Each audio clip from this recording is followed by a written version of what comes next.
আজকে শুক্রবার। আজকে অনেক সংসারে কাজ। সাহেব বাসায় আছে, বাচ্চারা বাসায় আছে। যার ফলে একটু আমাকে সব কিছু তড়িঘড়ি করতে হচ্ছে। সকালের নাস্তা সবার শেষ। এখন আমি করব। আমার নাস্তা করা শেষ হলে আমি শুরু করে দিব আমার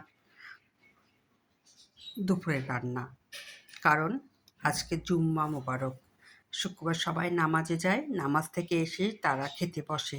আর এই জন্য মহিলাদের এটা মাথায় থাকেই যে সকালবেলা তাদের নাস্তা শেষ করতে হবে তাড়াতাড়ি, আর দুপুরের খাবারটাও তাড়াতাড়ি দিতে হবে। এই জন্য আমার আজকে সকালকার নাস্তা রুটি, কলা, ১ কাপ চা। সবাই ডিম দিয়ে খেয়েছে, আমি ডিম একেবারে পছন্দ করি না।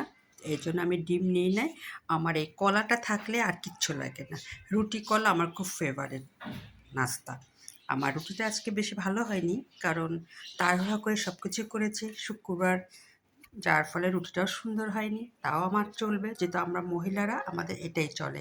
আজকে আমি চা বানাবো আর সঙ্গে খাবো রুটি।